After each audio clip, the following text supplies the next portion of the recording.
Nagsabi sa akin, nabasa ko yung column ni Bobby Tiglao. Opo. Habang ginaganap pala yung Quackcom na yan, nandito yung mga operatives ng ng ICC. Nasa opisina daw po ni Majority. Hindi, sa opisina ni Speaker. Oo. At sila pa nga yung iba raw na nagbibigay ng mga kung paano itatanong. Ngayon, kung nandito sila,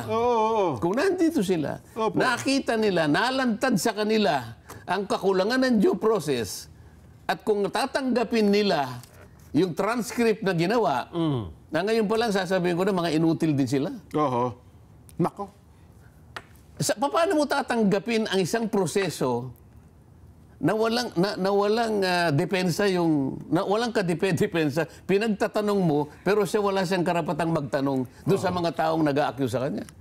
Dating Congressman Nery Colmenares. Ano pong dahilan ba't nandito yung dating Senadora Laila de Lima? At una ko pong itanong, Mr. Chair, wag po kayo magagalit, bakit po yung seating arrangement ay ganito po ang ginawa ninyo? Pinagtabi-tabi nila. Bakit tinabi po nyo si Pangulong Duterte kay de Lima? Kay hindi niya makilala kung sino bago hairdo. At pagkatapos tinabi mo dito pa lang meron na pong dito pa lang may plano na po kayong panghiya dito. Totoo yun. Di ba? May intimidation na kaagad dyan. Alam po ninyo yung gagawin nyo, pinlano po nyo ito Pati sa seating arrangement. Baka akala ninyo hindi lantad sa lahat ng tao ito lahat. Kaya natin pinapaliwanag, doon pa lamang sa seating arrangement, meron na po kayong plano. Totoo. Halatang-halata. Hindi mo nahalata. Hindi. Ako mahina ako sa ganyan Ipaliwanag nyo nga, paano nagkaroon ng Malaysia, yung pagtabihin mo ang dating Pangulo at si De Lima? Anong masama doon? Magkaaway yung dalawa Mortal Sa enemy. totoo lang, sa korte, hindi magkahiwalay talaga yan. Talagang hiwalay yun Kaya nga yung nasa left side yung isa, nasa right side yung isa. Dito pinagtabi mo meron kang plano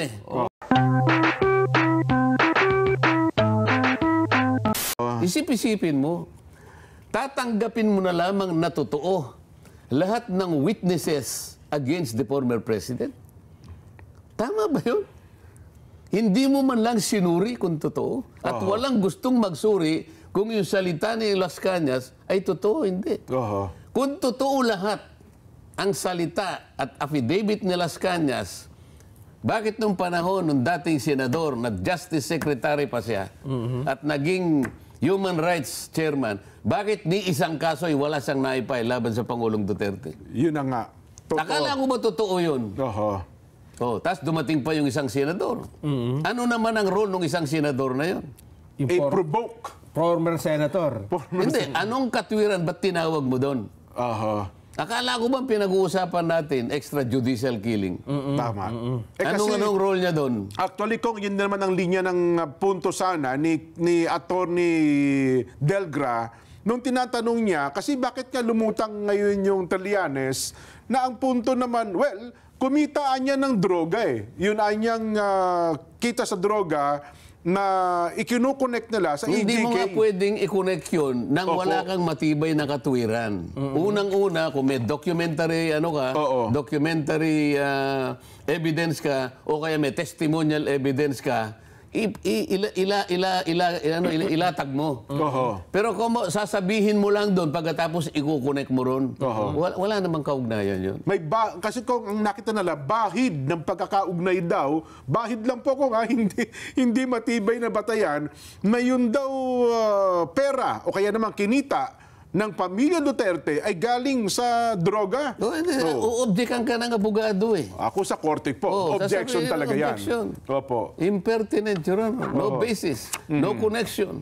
Irrelevant. Pagkagalitan ka pa ng judge You are speculating. Establish. Sabi niya. Nasaan ka ngayon? Sasabihin lang ng abogado, Your Honor, it is a part of logic. Anything asserted without proof can be denied without proof. Patay ka.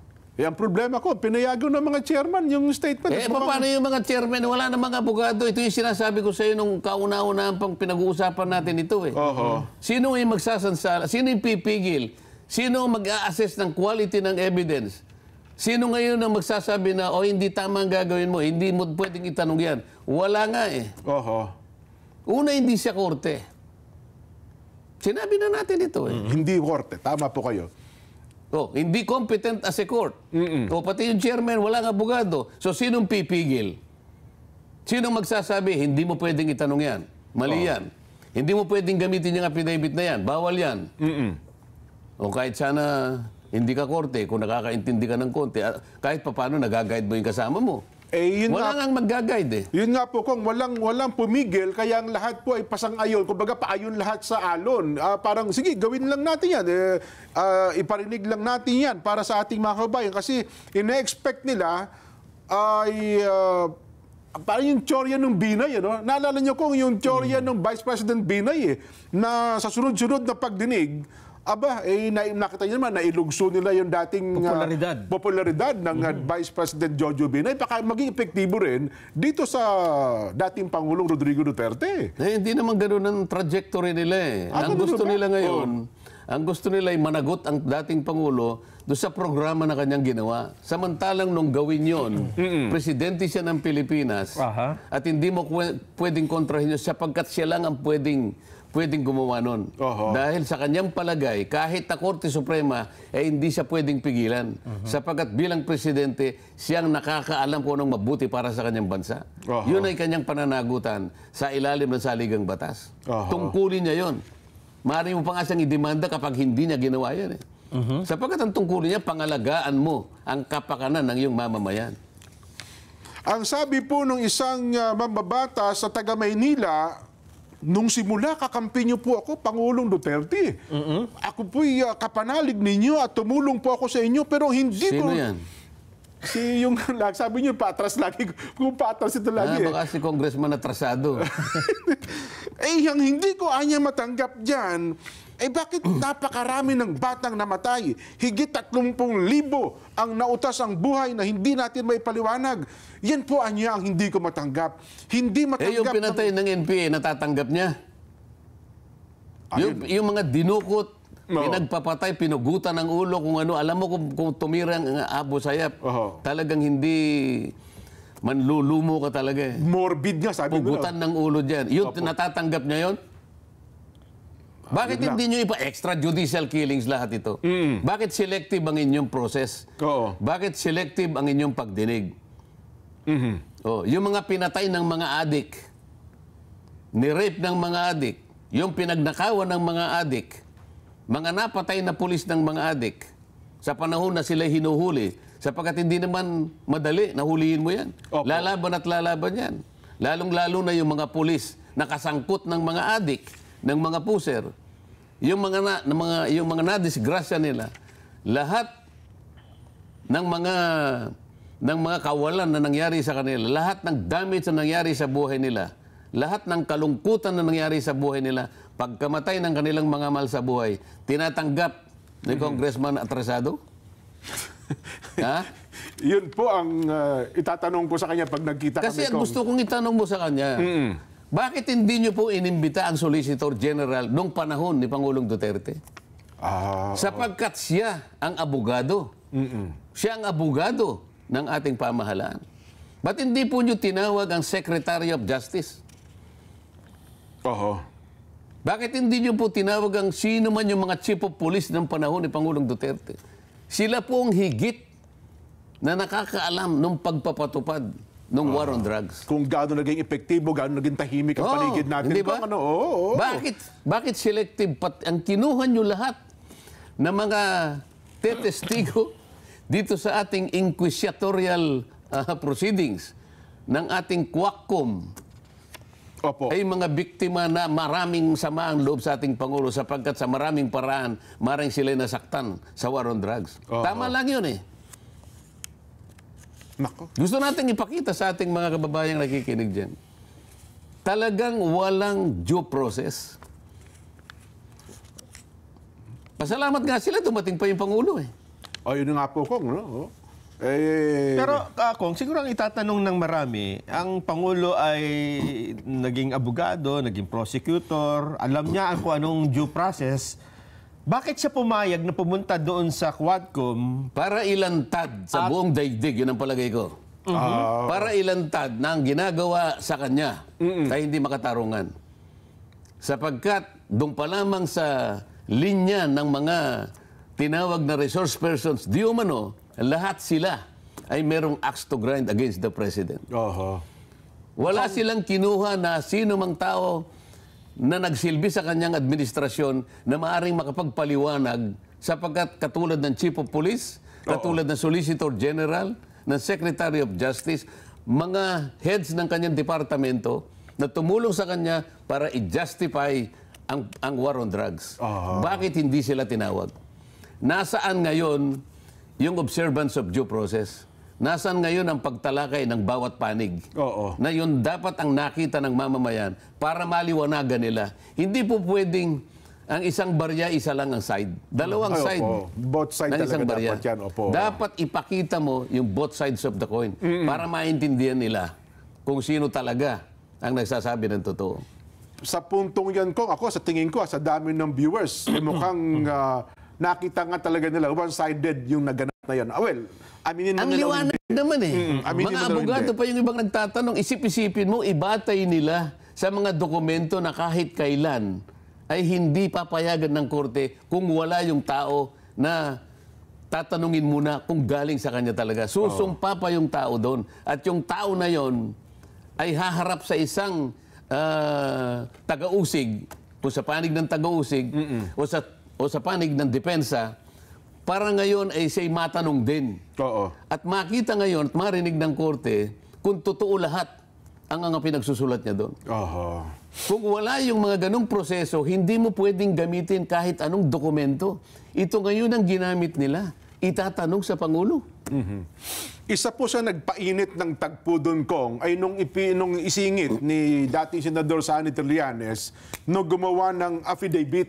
Ang waiver ang dating Pangulong Duterte para payagang buksan ang kanyang bank account, the bank account daw ng kanilang pamilya, para talagang mapatunayan na kung talaga nga bang ang pera doon, yung unexplained wealth, itong mga aligasyong ito, Kong, matagal na ito, 2016 pa po ata ito. Pero ngayon parang pinipilit nilang buhayin, Kong.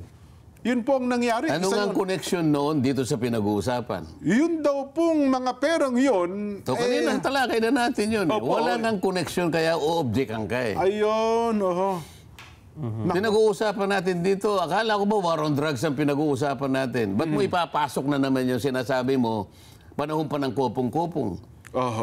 Hindi ba ikaw ay nagsampa na rin ng kaso? Ang sinampa niya ng kaso, si Congressman Pulong, at saka yung bayaw ni Congressman Pulong. Anong connection ngayon at mo inaharap dito sa dating Pangulo? Ibang usapin naman ang kinaharap niya rito. Pinagtatanong niyo dito sa mga war on drugs and other illegal activities. Ang problema lang, pag sinabi mo palang EJK lang sa panahon niya. EJK lang na nakaugnay doon sa programa niya laban sa droga. Pero pala yung EJK na isinakatuparan ng iba't ibang mga armed groups na pribado, hindi pala kasali. Ang totoo nun, yung mga nagtatanong dun makiling sa mga NPA, yung mga iba Ay, totoo. Minsan hindi nila, dapat sana, tanungin niyo rin po yung aming mga cadres, yung pong mga nagre-recruit sa aming mga kasamahan sa bundok, tanungin po ninyo kung tama po yung pagkakapatay po ng mga pinagpapatay nila. Imbitan niyo rin po yung mga cadres namin. Wala man lang nagsabi sa kanila na imbitahan din yung kanilang mga kasamahan. May nagbanggit nga yan, Kong, yung parliamentary inquiry, ngayon nga, yung Cardema, tinanggal nga pala daw talaga. Tinanggal na? So, ayan. Pangalawa, Kong, last, yaman din lamang, meron tayong 15,000 live viewers. Yung bang mga pangyayaring ito doon sa Kamara, kasi inamin na po ni Senador Sani Trillanes na siya pala ay ang tawag yung ginagawa termino, kuntsabahan sa ICC para talagang ang target ay ang dating Pangulong Rodrigo Duterte. Di ngayon umamin na sila, kaya nila ginagawa yung Quackcom na yan, ang direksyon talaga para papasukin ng ICC sa ating bansa. At ang dating senador na yan, kung totoo ang sinasabi nyo, siya palang nakikipagkutsabahan pa sa ICC. Yes. Nakakita ka ng isang Pilipino na Ano na tawag sa Biblia?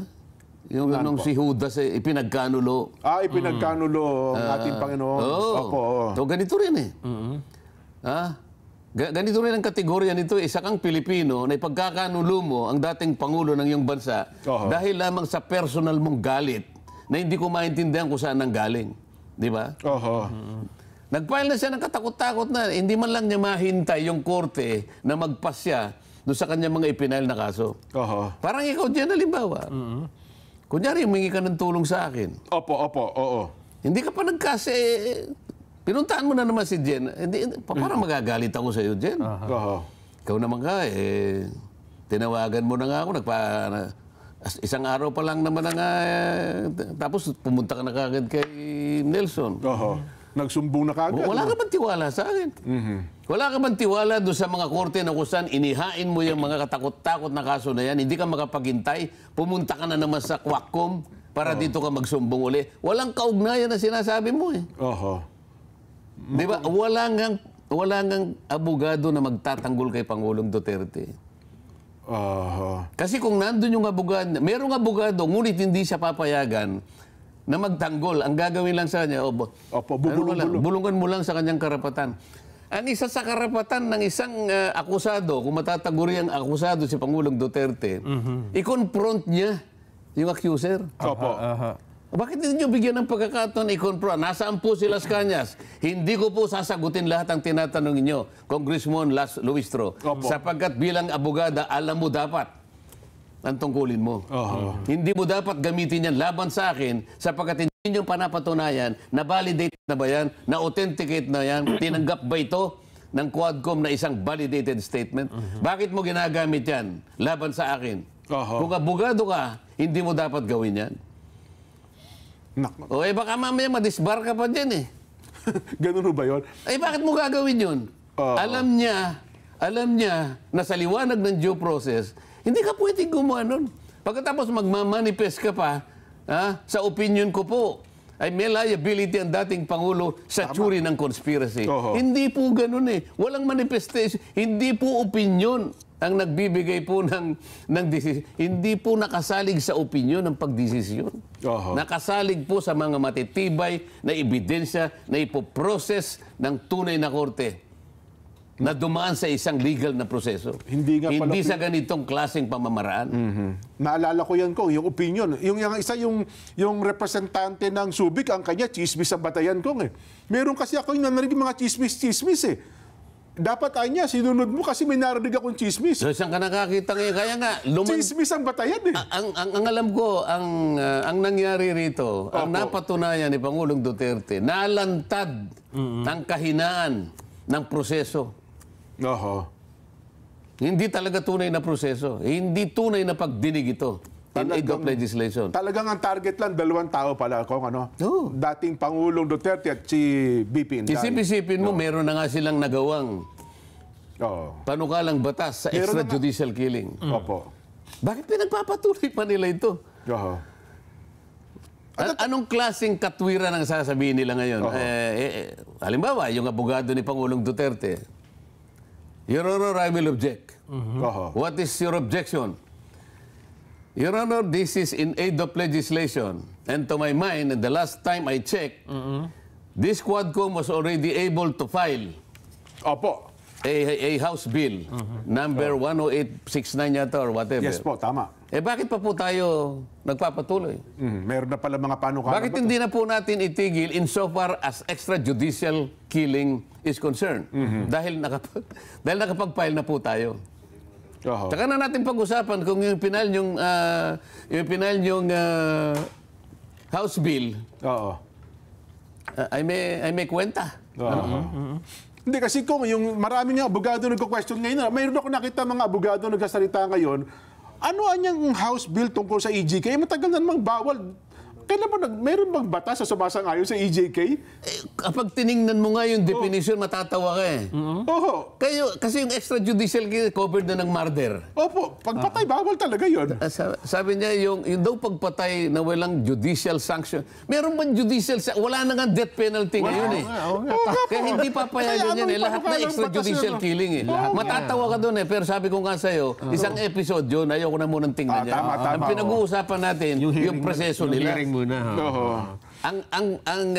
Ang ginawa ni Pangulong Duterte na pagharap, sa aking palagay, ay paglalantad ng kakulangan ng proseso kung ang pag-uusapan ay due process. Nakakahiya ang Quadcom. Hindi, nagkamali ako. Quackcom pala. Pero yung last point ko, bago lang tayo mag-break, at ayaw kong mawala yung init ng ating mga viewers. Pinaiinit mo ako eh. Hindi, si Nelson pa. Nelson, ikaw na nga magpainit sa kanya. Kasi ito ka nga, imagine ninyo, first time na nangyari sa ating ngayon, pag samasamahan yung ating mga viewers sa online. Yung mga nanood sa Quadcom, nanonood ngayon. Nandito ngayon sa atin. Walang hearing ngayon eh. Kasi parang ina-assist nila, parang tinitignan nila. Anong pagkakaiba nito? Anong pagkakaiba? Oo. Tatlo lang tayo. Para mabalanse. Nakapanood na nila yung hearing eh. O anong assessment? Sinusukat nila ngayon. Hindi, nagkamali ka. Dapat tinawag mo si Pangulong Duterte. Darating yun eh. Meron pa namang espasyo dito eh. Pwede pa next week. Palagay ko. Next week. Ako, at least dito. Ako magtatanong sa kanya. Opo. Hindi na kami, tatahimik na kami. Hindi. Tatahimik na kami. Hindi kayong magkocross, ako magdidirect. Kami yung Quadcom. Hindi, kuwak. Dalawa lang. Yung punto na yun bang mga di umano, na pag-amin daw ng dating Pangulong Duterte, ay magagamit ba ito para dalhin sa ICC at para siya po ay ilitisin? Yung sinabi niya na may sinakay siya sa helicopter. Ipagpalagay mo na ibibigay nila sa ICC. Kung i-assume natin ang ICC ay talagang inutil na, Jen. Wag naman sana. Opo. Sa nakita niya sa lantad na pagpoproseso ng mga bagay na ito, nakakaawa, wala palang due process. Tatanggapin mo? Kung talagang ikaw ay, kung yung mga hostisya, mga ilan ba yung justices ng ICC? Wala lang. Palagay ko mga 35 yan. Marami pala yan, Palagay ko yan, mga aral na aral yan. Palagay ko, nakita naman nila siguro. At ang aking palagay, may nagsabi sa akin, nabasa ko yung column ni Bobby Tiglao. Opo. Habang ginaganap pala yung Quackcom na yan, nandito yung mga operatives ng ICC. Nasa opisina daw po ni Majority. Hindi, sa opisina ni Speaker. At sila pa nga yung iba raw na nagbibigay ng mga kung paano itatanong. Ngayon, kung nandito sila, nakita nila, nalantad sa kanila ang kakulangan ng due process at kung tatanggapin nila yung transcript na ginawa, na ngayon pa lang sasabihin ko na mga inutil din sila. Nako. Paano mo tatanggapin ang isang proseso na walang depensa walang kadepensa, pinagtatanong mo, pero siya wala siyang karapatang magtanong doon sa mga taong nag-a-accuse sa kanya. Ito basic ito eh. Sa lahat ng panig ng daigdig, maliban lang siguro sa mga bansang komunista siguro. Pero habang ang isang bansa ay demokratiko, hindi niya papayagan yung ganong klaseng pagdinig. Kaya kung ibibigay nila, halimbawa, at tatanggapin. Ngayon pa, pinagtatawanan ko na yung ICC. Pag-usapan natin ng ICC. Kasi nandun yung Nery Colmenares. Nandun ba? Kasi anong connection naman at pat nandun yun? Bakit naman, sa dami ng taong dapat sabi ko nga, dapat ang ipinatawag ang Solicitor General o kaya kahit na sinong Chief of Police nung panahon o Superintendent panahon ni Pangulong Duterte, o tinawag ang DOJ Secretary, bakit naman nandun ang Nery Colmenares? Oo nga po, kasama sa mga inimbitahan. Ayaw ko lang wala naman natin nag-motion na siya inimbitahan. Kaya nga, gusto ko nga tanong bakit po, alimbawa kung nandun ako. Kaya nga sabi ko sa iyo, maghahalo ang tinalupang kung nandun ako eh. Ano pong dahilan bakit nandito si dating Congressman Nery Colmenares. Dating Congressman Nery Colmenares. Ano pong dahilan ba't nandito yung dating Senadora Laila de Lima? At una ko pong itanong, Mr. Chair, wag po kayo magagalit. Bakit po yung seating arrangement ay ganito po ang ginawa ninyo? Pinagtabi-tabi nila. Bakit tinabi po nyo si Pangulong Duterte kay... Kay De Lima. Opo. Kay hindi niya makilala kung sino eh. Bago At hairdo. pagkatapos tinabi mo si... dito pa lang meron na pong ano eh. Dito pa lang may plano na Kasi po kayo panghiya totoo. dito Ako, totoo yun. Di ba? May intimidation na kaagad dyan. Alam po ninyo yung gagawin nyo. Pinlano po nyo ito eh. Pati sa seating arrangement. Baka akala ninyo hindi lantad sa lahat ng tao ito lahat. Kaya natin pinapaliwanag. Doon pa lamang sa seating arrangement, meron na po kayong plano. Totoo. Halatang halata. Hindi mo na halata. Hindi. Ako mahina ako sa ganyan eh. Ipaliwanag nyo nga, paano nagkaroon ng Malaysia, yung pagtabihin mo ang dating Pangulo at si De Lima? Anong masama doon? Magkaawa yung dalawa eh. Oo nga. Mortal Sa enemy. totoo lang, sa korte, hindi Magkahiwalay talaga yan. talagang hiwalay yun eh. Kaya nga yung nasa left side yung isa, nasa right side yung isa. Dito pinagtabi mo eh. Totoo. Meron kang plano eh. Na para talagang pagalitin kung sino man. Well, ang dating Pangulo Duterte. Paano kung halimbawa, yung talagang paano kung hinablig? Iniiwasan nga ng korte yung ganun eh. Tama nga. Di ba nung isang araw, dinidiscuss natin yung kung gaanong klaseng neutrality ang dapat na i-demonstrate ng isang hukom. The cold neutrality of an impartial judge. Yeah. Kaya nga doon pa lang sa setup, doon ka. Ikaw doon ka. Hindi pwedeng maglapit yan. Bakit dito pinagtabi mo? Totoo. So, ang tanong ko, Mr. Chair, bakit niyo po pinagtanong? Tapos sa kabilang banda, si Trillanes, magkakatabi talaga sila. Mukhang... Bakit nga? Ano dahilan? Ako sa O tingin hindi ko... ba meron silang gustong palabasin? Opo, may mga intimidation tsaka talagang gusto nilang... At pagkatapos, Opo. ito, pati yung order ng kung paano ang tanong. Ito muna mga pagkatapos, huli na yung yung pambubuisit na lang nung senador. O siyempre, hapong-hapo na yung Pangulo eh. Opo. Ikaw ba naman na nakaupo ka rin ng mahigit na 10 oras? Alas 12 Di ba? na yun eh. At saka ang inuna Si talaga... Chairman Barbers nga ako paano dahil nasa Subic nga ako. Kung minsan walang signal. pag naglalakbay kami, walang hindi ko pero siya patayo-tayo siguro sa dami na matagal eh. Totoo po. Totoo yan. Tapos nung bandang huli na siguro hapunan pa siya tsaka nga yung pinrubok nitong. Kaya may plano eh. Ngayon, ito nalantad sa buong daigdig. Maraming nang nanonood eh. Nalantad ngayon. Oo nga, bakit ganun? O ngayon, tsaka mo ibibigay ngayon yung transcript. Tatanggapin ng ICC. O, bahala kayo sa buhay nyo. Ngayon, merong statement na pinalabas ang ang palasyo. Opo. Sa pamamagitan ni Executive... Secretary Lucas Bersamin. alam mo ba yung statement? Basahin mo nga. Teka, hanapin ko lang. Hanapin mo nga. Na...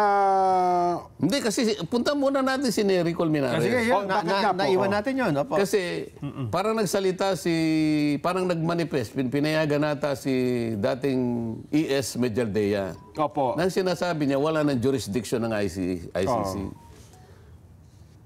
May nagtanong ngayon sa party ng mga congressmen, pinagsalita ngayon ang Nery Colmenares.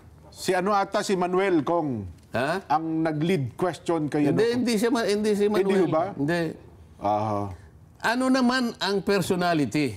Ito pa walang pagmamaliit sa aking mga dating kasama sa Congress. Bakit naman siya yung nagpaliwanag? Bakit hindi nagpaliwanag kung sino yung authority doon? Di ba?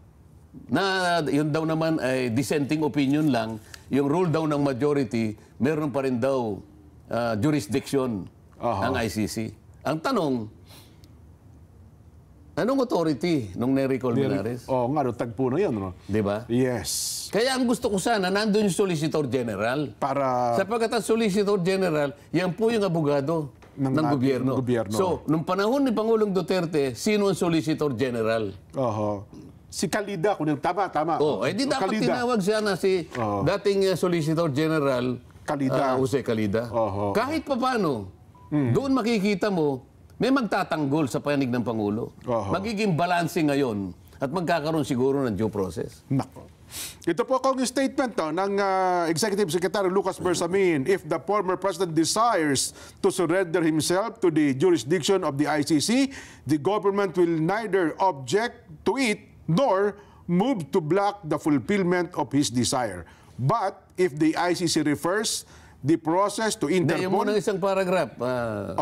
Yung unang paragraph Here muna. po, if the former president desires to surrender himself to the jurisdiction of the ICC, the government will neither object to it nor move to block the fulfillment of his So, desire. alam mo yung mali dyan. Opo. Meron ng presumption na meron jurisdiction ng ICC.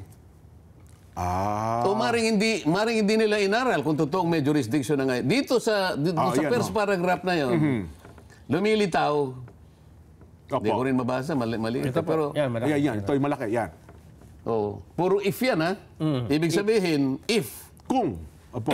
If the former president desires to surrender himself to the jurisdiction of the ICC. So dito may presumption na ang ICC may jurisdiction. Oho. Pero sa totoo lang, wala nang jurisdiction eh. Kung hindi ako nagkakamali, diniscuss natin ito noon eh. Yes po. Nag-withdraw ang ating bansa Sa Rome Statute. sa Rome Statute 2019. Opo. Okay. Magkakaroon ng visa yung withdrawal after 1 year. Ito yung requirement eh. Ibig sabihin, 2020 ka dapat maghintay ka. Kasi pag nag-withdraw ka, hindi ka agad tatanggapin yun kasi maaaring kaya ka nag-withdraw dahil meron kang tinatakpan, di ba? So para merong due process talaga, magte-take effect ang withdrawal mo after 1 year. After 1 year, okay. Oh. Dapat sana ang ginawa niyang prosecutor ng ICC na yan, may pagka-inutil din yan dyan eh. Ano? Paano? Dapat ang ginawa niya, habang meron pang jurisdiction, Yung 1 year... hindi niya dapat pinayagan na mawala yung 1 year na plaso na yon. Nakapag-file na siya. Ayun. Kagaya ng nangyari, kasi ang ginamit ng ICC doon sa majority decision, magtataka ka eh. Ayaw nilang gamitin, yung, parang Article 127 yun eh. Ang pinag-uusapan kasi doon, pag nag-withdraw ka, after 1 year, wala na. Opo. Ang ginamit niya ay yung... nakalimutan ko yung the law on treaties ito eh. Bakit yun ang gagamitin mo? General law yun eh. Yung ICC, yung Rome Statute, is a special law. Opo.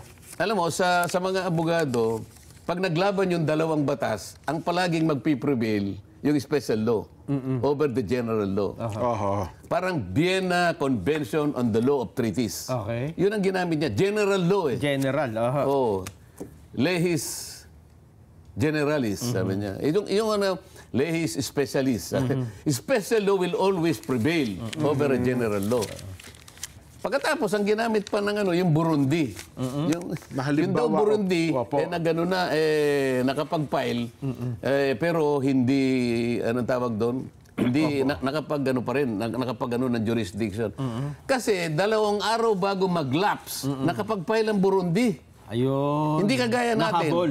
Nakahabol siya, 2 araw na lang, maglalaps na yung ano eh. Ayun. Oho. Jurisdiction. Kaya mali siya eh. Ngayon, yun namang yung prosecutor, ano pangalan? Yung Kiram. Opo. Tagal no. Yung prosecutor na yun, Opo. nakakalimutan niya, nung siya ay mag-motion for authorization, 2 taon at kalahati na nakakaraan, wala nang visa. Nag-lapse na. Expired na. Ngayon, sa jurisdiction ng ICC, Jen, 3 jurisdictional contacts ang kailangan mong masatisfy. Oho. Yung temporal jurisdiction, material, tapos mamili ka isa sa 2, either personal or territorial. Yung personal at saka yung yung personal meron, material meron. Ang problema, yung temporal jurisdiction doon siya sasabit. Oho. Kaya ako, sa palagay ko at kailangan pagdebatihin ito, walang jurisdiction ng ICC. Dito sa ginawa ng statement na to, ang presumption, merong kagad ICC. Palagay ko, alam ni Pangulong Duterte, bakit naman ako papayag na magakuha ng jurisdiction ng over my person? Mario Joseph naman.